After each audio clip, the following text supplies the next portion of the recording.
Hello guys, आपका इस channel में स्वागत है। आज हम बात करेंगे रैग्ना क्रिम्सन मांगा के बारे में और जानेंगे कि क्या हमें मांगा पढ़नी चाहिए या नहीं। तो शुरू करते हैं बिना किसी देरी के साथ। रैग्ना क्रिम्सन एक डार्क फैंटेसी एक्शन टाइप की शोनन मांगा सीरीज है जिसे डाइकी कोबयाशी के द्वारा लिखा और इलस्ट्रेट किया गया है। इस मांगा की शुरुआत होती है एक फाइटिंग सीक्वेंस से, जहां पर एक सोल्जर एक ड्रैगन से लड़ रहा होता है, लेकिन वो ड्रैगन उस सोल्जर पर भारी पड़ जाता है, जिससे वो सोल्जर बहुत ही गंभीर अवस्था में पहुंच जाता है। इसी बीच लियो नामक कैरेक्टर उस जगह पहुंच जाती है और उस ड्रैगन को मार देती है। उसके बाद लियो और वो सोल्जर जिसका नाम रैग्ना है, ड्रैगन गिल्ड की तरफ चले जाते हैं और वहां जाके अपना रिवॉर्ड कलेक्ट कर लेते हैं। जिसके बाद वो दोनों अपने अपने घर की तरफ चले जाते हैं। इसके कुछ समय बाद रैग्ना लियो को उसके कमरे में रखकर बाहर वेपन प्रैक्टिस करने के लिए निकल पड़ता है, जहां पर रैग्ना वेपन प्रैक्टिस करते हुए लियो जितना ताकतवर बनने के बारे में सोच रहा होता है। लेकिन तभी उसी जगह रैग्ना का फ्यूचर सेल्फ वहां आ जाता है, जो रैग्ना से बोलता है that won't happen, you will lose everything.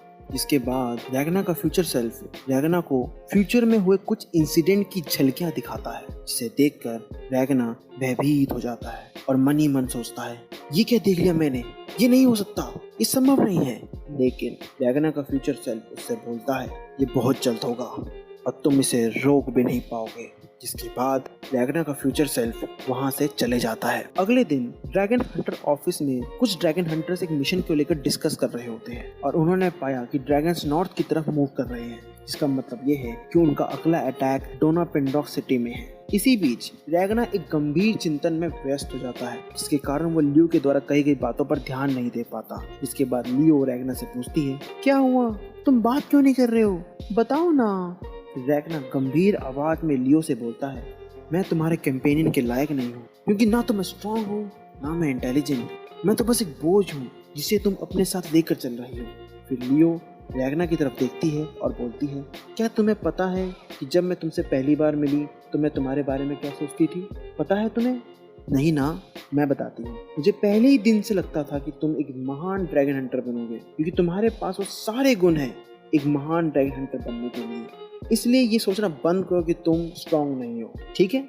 इसके बाद लियो रैग्ना के साथ डोना पेंडॉक सिटी में होने वाले अटैक के बारे में जो डिस्कशन चल रहा था उसमें शामिल हो जाती है, जहां पर अन्य ड्रैगन हंटर्स लियो और रैग्ना को उस मिशन के बारे में ब्रीफ करते हैं। जैसे ही रैग्ना इस मिशन के डिटेल को एनालाइज करता है तो उसे फिर से लियो के उद्देश्य दिखाई देने शुरू हो जाते हैं।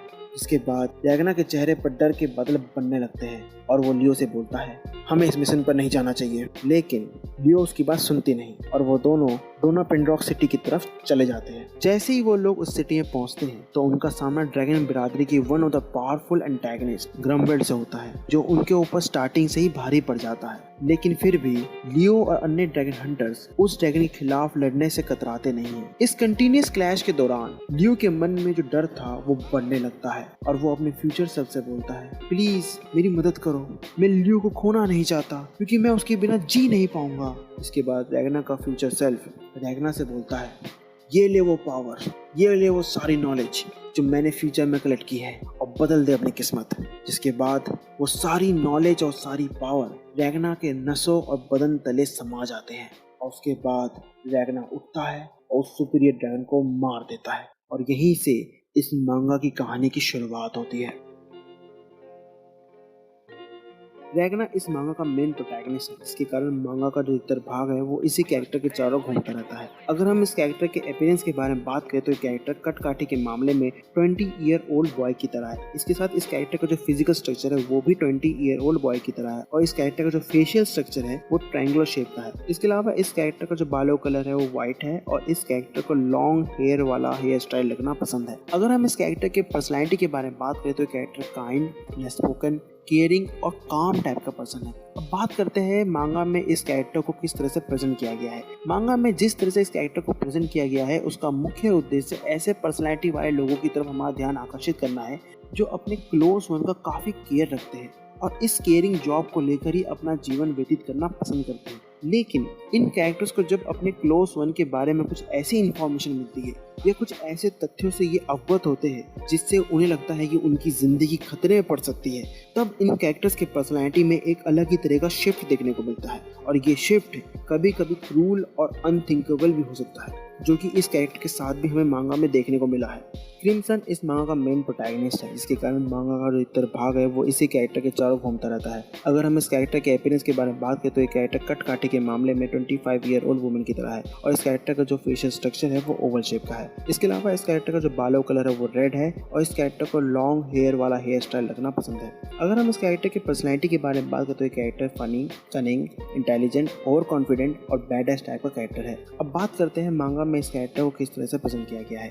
मांगा में जिस तरह से इस कैरेक्टर को प्रेजेंट किया गया है उसका मुख्य उद्देश्य ऐसे पर्सनैलिटी वाले लोगों की तरफ हमारा ध्यान आकर्षित करना है जिन्हें समाज में हो रहे गतिविधियों में कोई दिलचस्पी नहीं है। इसके अलावा इन कैरेक्टर्स को अपना जीवन बैडएस तरीके से जीना पसंद है और इन कैरेक्टर्स के अंदर रेबल पर्सनैलिटी भी है जो आपको मांगा में देखने को मिल जाएगी।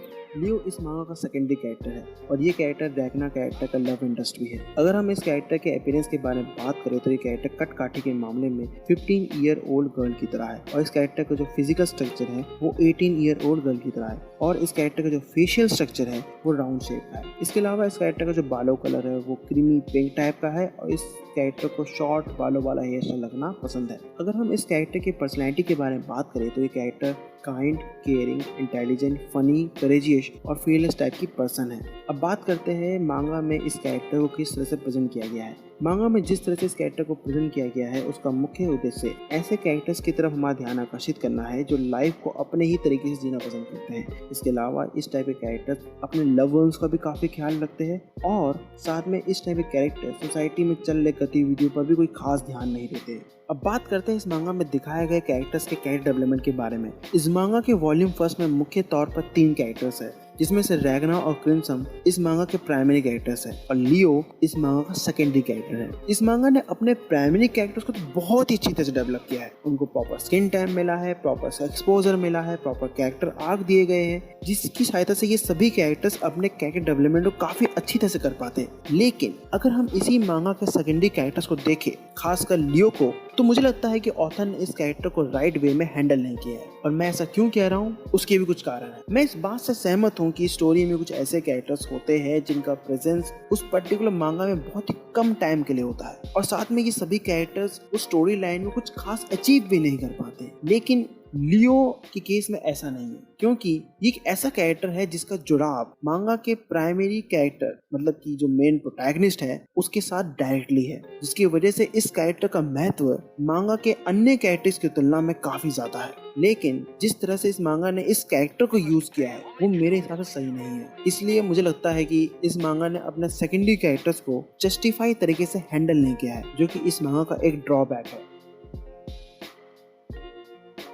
अब बात करते हैं इस मांगा के आर्टवर्क के बारे में। इस मांगा ने अपने विजुअल्स द्वारा कलात्मक निष्ठा को काफी अच्छी तरह से प्रेजेंट किया है और ये कलात्मक निष्ठा इस मांगा में इतनी अच्छी है कि आप एक ही फ्लो में इस मांगा के सभी चैप्टर्स को पढ़ लोगे, जो कि किसी भी मांगा के विजुअल डिपार्टमेंट के लिए काफी अच्छी बात है। इसके अलावा इस मांगा के आर्टवर्क ने मूडी सीन्स, हॉन्टिंग विजुअल्स और ड्रैकोनिक डिस्माइस जैसे विजुअल्स को काफी अच्छी तरह से हाईलाइटेड किया है। इसके साथ एग्रेसिव पैनलिंग और बूमिंग साउंड इफेक्ट के दौरान भी इस मांगा के जितने भी आर्टवर्क है उन्होंने काफी अच्छा काम किया है। इसके अलावा कुछ ऐसे मोमेंट्स होते हैं जो आकाशीय या अलौकिक होते हैं या भटकाव या उदास वाले होते हैं, उन सब सीक्वेंस के दौरान भी इस मांगा के आर्टवर्क ने काफी क्लैरिटी के साथ उनको प्रदर्शित किया है। अगर हम इन सब बातों को कंसीडर करें तो मेरा मानना है कि इस मांगा के आर्टवर्क ने इन सभी एलिमेंट्स को काफी इनरिच तरीके से प्रेजेंट किया है, जो कि काफी अच्छी बात है इस मांगा के लिए। अब बात करते हैं इस मांगा के कैरेक्टर्स के कैरेक्टर डिजाइन के बारे में। इस मांगा में जितने भी कैरेक्टर्स है, चाहे वो प्राइमरी हो या सेकेंडरी, उन सभी का कैरेक्टर डिजाइन काफी ओके है। इसके साथ इस मांगा में जितने भी एंटागनिस्ट है उनका कैरेक्टर डिजाइन भी इतना जबरदस्त नहीं है, जिससे मैं ये कह सकता हूँ कि इस मांगा में जितने भी कैरेक्टर डिजाइन है, चाहे वो प्रोटैगनिस्ट के हो या एंटागनिस्ट के हो, वो इतने भी आउटस्टैंडिंग क्लास के नहीं है, जो कि इस मांगा का एक ड्रॉबैक है। इसके अलावा इस मांगा के आर्टवर्क ने ह्यूमर, फनी और थ्रिलिंग जैसे मोमेंट को भी काफी अच्छी तरह से प्रेजेंट किया है। इस मांगा की स्टोरी को एक फैंटेसी वर्ल्ड में स्टैब्लिश किया गया है और ये वर्ल्ड एटमॉस्फेरिक और जियोग्राफिक मेजरमेंट के मामले में हमारे वर्ल्ड की तरह ही है। बस फर्क इतना है कि इस वर्ल्ड के जो लोग हैं वो थोड़े से एंशिएंट है, और मैं ऐसा इसलिए कह रहा हूँ क्योंकि इस वर्ल्ड के लोगों का जो रहन सहन है वो तो 19th सेंचुरी का है, लेकिन इस वर्ल्ड का जो आर्सेनल डिपार्टमेंट है वो 16th सेंचुरी का है, जिसकी वजह से हम कह सकते हैं कि ये जो वर्ल्ड है एक टाइप का मिक्स बैच है टू डिफरेंट सेंचुरीज का, जो कि बिल्कुल परफेक्ट है इस टाइप के स्टोरी के लिए। इसके अलावा इस वर्ल्ड में कई सारे सिटीज भी दिखाए गए हैं, फॉर एग्जाम्पल सिटी ऑफ रीजे, डोनापेडॉक्स, पार्जान एक्सेट्रा एक्सेट्रा। और ये सभी सिटीज एक विशाल का एक किंगडम के अंदर आते हैं और ऐसे किंगडम इस वर्ल्ड में कई सारे हैं जो कि आपको मांगा के फ्यूचर वॉल्यूम्स में भी देखने को मिल जाएगा। इसके अलावा इस वर्ल्ड में ह्यूमंस को छोड़ के एक अन्य प्रजाति भी रहती है जिसका नाम है ड्रैगन्स, और ये प्रजाति ह्यूमंस द्वारा बसाए गए सिटीज पर डिफरेंट कारणों की वजह से हमला करते रहते हैं, जिसकी वजह से ह्यूमन सिटीज को काफी डैमेज का सामना करना पड़ता है। इसलिए ह्यूमन सोसाइटी के द्वारा गिल्ड नामक प्लेस की स्थापना की गई है जो इस इशू को हैंडल करने के लिए ड्रैगन हंटर्स की नियुक्ति करता है और उनका मैनेजमेंट भी करता है। अब बात करते हैं ड्रैगन हंटर्स के बारे में। ड्रैगन हंटर्स एक ऐसे सोल्जर्स है जो ड्रैगन रिलेटेड मिशंस में काफी एक्सपर्ट होते हैं, जिसकी वजह से इन सोल्जर्स की डिमांड काफी ज्यादा है इस वर्ल्ड में। एक नोट करने वाली बात यह है कि ये सभी सोल्जर्स मर्सनरी है जो स्वतंत्र रूप से काम करना पसंद करते हैं, जिसकी वजह से आपको इस वर्ल्ड में कोई ऐसा सोल्जर नहीं दिखेगा जो किसी स्पेसिफिक किंग या ग्रुप के लिए काम करता हो। इसके अलावा इस वर्ल्ड में जितने भी सोल्जर्स हैं उन्हें डिफरेंट रैंकिंग में बांटा गया है और इन रैंकिंग के आधार पर इन सोल्जर्स को रिवॉर्ड्स और मिशन मिलते हैं। इसके साथ इन ड्रैगन हंटर्स में कुछ ऐसे ड्रैगन हंटर्स भी होते हैं जिनके पास सिल्वर स्वॉर्ड होता है, जिसका मतलब ये है कि ये ड्रैगन हंटर्स अन्य ड्रैगन हंटर्स की तुलना में काफी पावरफुल है और इन ड्रैगन हंटर्स को हम किसी टूल या टेक्निक के माध्यम से नाप भी नहीं सकते हैं, जिसका मतलब ये है कि इन ड्रैगन हंटर्स को आप रैंकिंग स्ट्रक्चर के माध्यम से नाप नहीं सकते। अब बात करते हैं ड्रैगन्स के बारे में। ड्रैगन एक ऐसे मैजिकल क्रिएचर है जो ह्यूमन का शिकार करते हैं फूड और एंटरटेनमेंट के लिए। इसके अलावा ड्रैगन्स को 6 डिफरेंट क्लासेस में बांटा गया है: wing, scale, claw, roar, eyes और बोन्स। और ये सभी class blood line of wings के अंदर आते हैं, जिसे किंग ऑफ विंग्स के द्वारा कंट्रोल किया जाता है और जिस पोस्ट पर इस वक्त आर्टिमिशिया नामक कैरेक्टर है। इसके साथ इन क्लास को 3 डिफरेंट सब क्लास के आधार पर बांटा गया है। फर्स्ट क्लास ड्रैगन या superior dragon. First class dragon वो ड्रैगन्स हैं जो पावर और स्ट्रेंथ के मामले में अन्य ड्रैगन की तुलना में काफी पावरफुल है। इसके अलावा इन ड्रैगन्स के पास मैजिकल प्रॉपर्टीज भी है, जिसकी वजह से इस कैटेगरी के ड्रैगन को सुपीरियर ड्रैगन भी कहा जाता है। इसके साथ इस क्लास के ड्रैगन्स ह्यूमन फॉर्म में कम्प्लीटली तौर पर ट्रांसफॉर्म हो सकते हैं, जिसकी वजह से इन ड्रैगन्स को पहचानना और हंट करना काफी असंभव काम है। सेकेंड क्लास ड्रैगन या middling dragon. Second class dragon वो ड्रैगन है जो पावर और स्ट्रेंथ के मामले में फर्स्ट क्लास ड्रैगन की तुलना में थोड़े से वीक होते हैं, लेकिन इन ड्रैगन्स के पास वो सभी प्रॉपर्टीज और एबिलिटीज है जो फर्स्ट क्लास ड्रैगन के पास होती है, जिसकी वजह से इन ड्रैगन्स को हराना भी काफी डिफिकल्ट टास्क है ड्रैगन हंटर्स के लिए। इसके साथ इस क्लास के ड्रैगन्स भी ट्रांसफॉर्म हो सकते हैं ह्यूमन फॉर्म में, but partially. Third class dragon वो ड्रैगन है जो ड्रैगन क्लास में सबसे नीचे पोजीशन पे आते हैं, जिसकी वजह से इन ड्रैगन्स को हम सोल्जर्स भी कह सकते हैं। इसके साथ ये ड्रैगन पावर और स्ट्रेंथ के मामले में फर्स्ट क्लास और सेकंड क्लास की तुलना में काफ़ी वीक होते हैं, लेकिन इसका मतलब ये नहीं है कि आप इन ड्रैगन्स को ईजिली हरा सकते हो। इसलिए इन ड्रैगन्स को हंट करना भी ड्रैगन हंटर्स के लिए काफ़ी डिफिकल्ट टास्क है।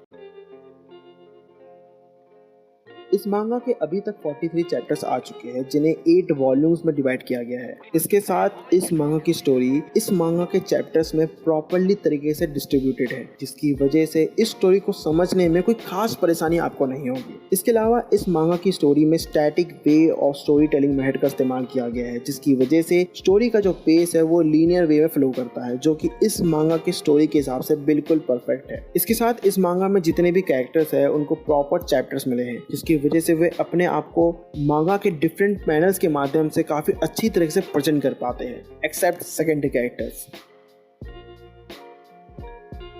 इस मांगा को पढ़ने के बाद मैं ये कह सकता हूँ कि इस मांगा में कई ऐसी खासियतें हैं जिसकी वजह से आपको ये मांगा पढ़नी चाहिए। सबसे पहला पॉजिटिव पॉइंट इस मांगा का ये है कि इस मांगा का जो वर्ल्ड सेटिंग है वो बहुत ही यूनिक है, इसकी वजह से इस फैंटेसी मांगा की जो स्टोरी है आपको काफी ज्यादा पसंद आएगी। दूसरा पॉजिटिव पॉइंट इस मांगा का ये है कि इस मांगा में जितने भी प्राइमरी कैरेक्टर्स हैं उनको प्रॉपर टाइम और प्रॉपर कैरेक्टर आर्क दिए गए हैं, जिसकी वजह से वो अपने कैरेक्टर्स को काफी अच्छी तरह से डेवलप कर पाते हैं। तीसरा पॉजिटिव पॉइंट इस मांगा का ये है कि इस मांगा में जितने भी आर्टवर्क है, खासकर वो आर्टवर्क जिनका इस्तेमाल एक्शन सीक्वेंस के दौरान किया गया है या ऐसे आर्टवर्क जिनका इस्तेमाल इमोशंस को प्रेजेंट करने के लिए किया गया है, वो लाजवाब है। हाँ, ये बात सही है कि इस मांगा में कुछ ऐसे ड्रॉबैक्स है जिनकी हम अनदेखी नहीं कर सकते हैं, जिसमें सबसे पहला ड्रॉबैक इस मांगा का ये है कि इस मांगा में कोई आइकॉनिक कैरेक्टर नहीं है। और मैं ऐसा इसलिए कह रहा हूँ क्योंकि जब मैंने इस मांगा को पढ़ा तो मुझे लगा कि इस मांगा की स्टोरी अच्छी है, इस मांगा का वर्ल्ड सेटिंग अच्छा है, एक्शन सीक्वेंस के दौरान इस्तेमाल किया जाने वाला आर्टवर्क अच्छा है, लेकिन इस मांगा में किसी कमी है तो वो है एक लैक ऑफ आइकॉनिक कैरेक्टर, जो कि किसी फैंटेसी मांगा के लिए काफी क्रूशियल एलिमेंट है।